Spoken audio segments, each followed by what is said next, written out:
Hello student, आज के इस वीडियो में हम लोग डिस्कस करेंगे प्रायोरिटी बेस्ड का primitive mode. Priority based scheduling का use basically real time operating system में होता है और इसका दो मोड होता है। प्रीवियस वीडियो में हम लोग नॉन प्रिमिटिव इसका मोड देखे थे। आज के इस वीडियो में हम लोग प्रिमिटिव देखेंगे।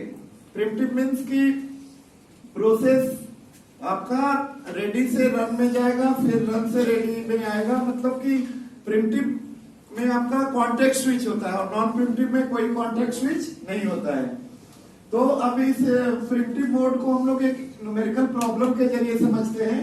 इसमें आपका 5 प्रोसेस दिया हुआ है, P1, P2, P3, P4, P5। Arrival time सबका ये है 0, 1, 2, 3, 4। प्रायोरिटी नंबर है। इसमें हम लोग अज्यूम करेंगे बी अज्यूम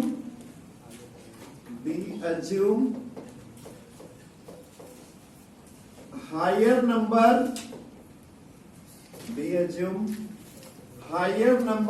इज हायर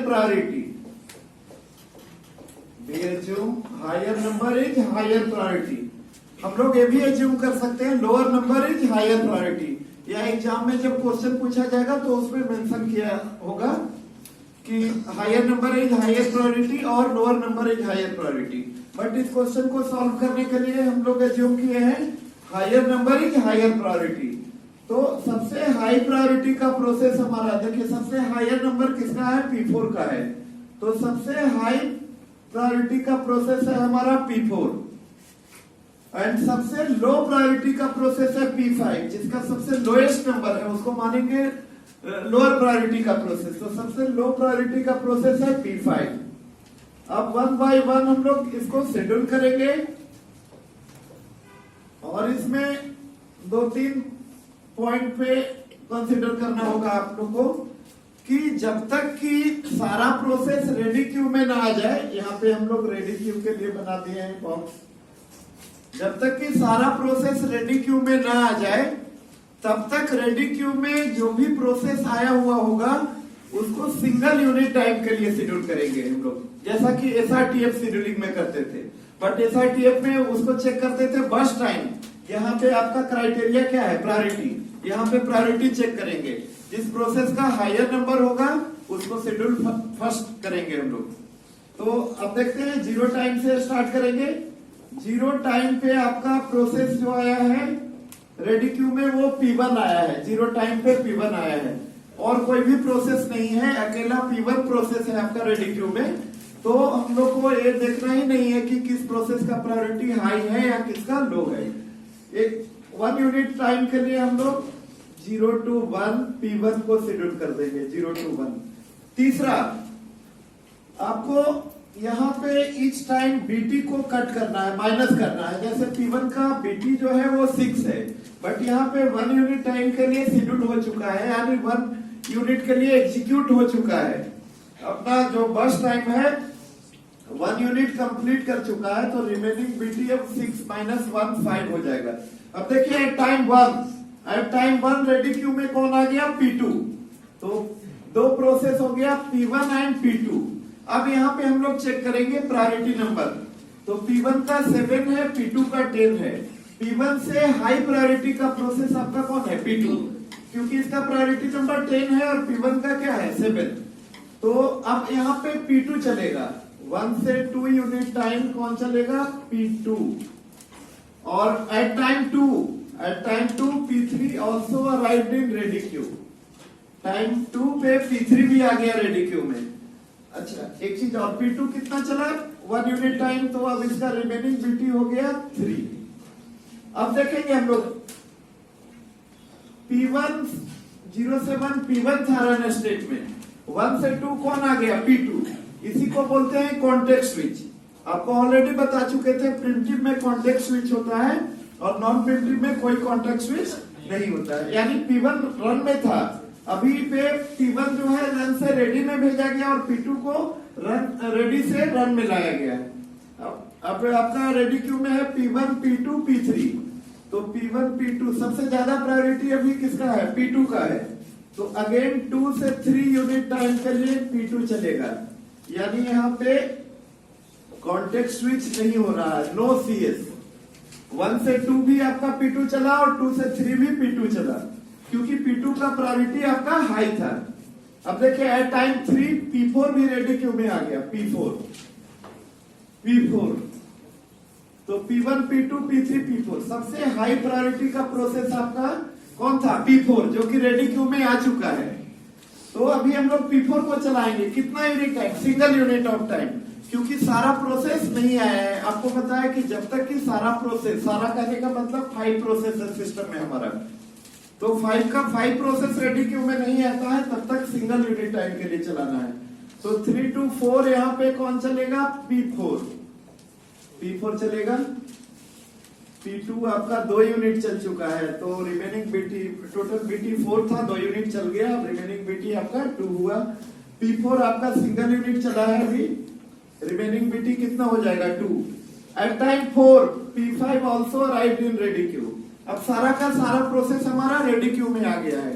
तो जब सारा का सारा प्रोसेस रेडी क्यू में आ जाएगा, तो जिस प्रोसेस का सबसे हाईएस्ट प्रायोरिटी नंबर होगा, यानी जो हाई प्रायोरिटी का प्रोसेस होगा, उसको हम लोग टोटल BT के लिए या टोटल जितना रिमेनिंग बर्स्ट टाइम बचा हुआ है उतने टाइम के लिए शेड्यूल करेंगे। यानी जब सारा प्रोसेस का रेडी क्यू में अराइवल हो जाएगा, तो एक नॉन प्रिमिटिव की तरह बिहेव करेगा, just like we have non primitive FCFS, SJF। तो आपका सबसे हाई प्रायोरिटी का प्रोसेस P4 है, इसका रिमेनिंग BT 2 है, तो 4 to 6 आपका P4 चलेगा and P4 completed it's execution. P4 जो है अपना एग्जीक्यूशन कंप्लीट कर लिया।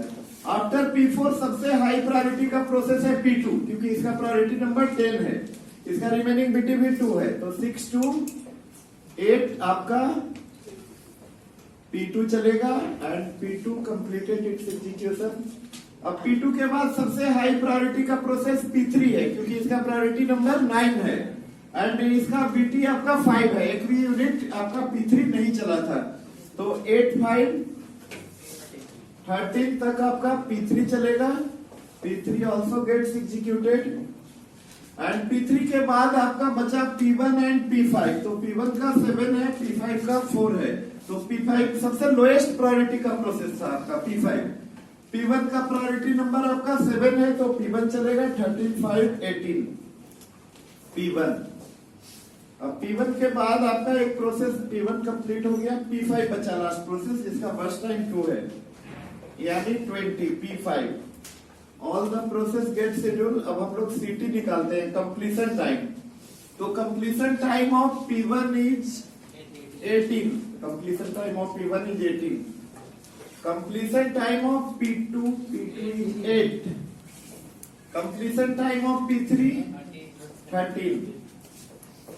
Completion time of P4 is 6 पे कंप्लीट हुआ है and completion time of P5 is 20। तो एक बात यहाँ पे हम लोग देखेंगे कि P4 जो है सबसे हाई प्रायोरिटी का प्रोसेस, ये आपका 3 टाइम पे आ रहा है, तब भी आप लोग वेटिंग टाइम कैलकुलेट करेंगे तो इसका 0 आएगा, वेटिंग टाइम आपका 0 आएगा। अभी हम लोग कैलकुलेट करते हैं इसका waiting time. Waiting time calculate करने से पहले हम लोग को टर्न अराउंड टाइम निकालना होगा, TAT, और इसमें हम लोग RT भी निकालेंगे, TAT। तो TAT P1 का TAT का फॉर्मूला होता है TAT equal to CT minus AT, completion time minus arrival time. तो completion time of P1 is 18 and arrival time of 18 minus 0 18। Completion time of P2 is 8 and arrival time of P2 is 1. 8 minus 1 7. Completion time of P2 is 13 and arrival time is 2. So 13 minus 2 11. Completion time of P4 is 6 and arrival time is 3. So 6 minus 3 3. 20 minus 4 16. अब देखेंगे हम लोग waiting time निकालेंगे इसका। तो WT का formula होता है TAT minus BT, turn around time minus burst time.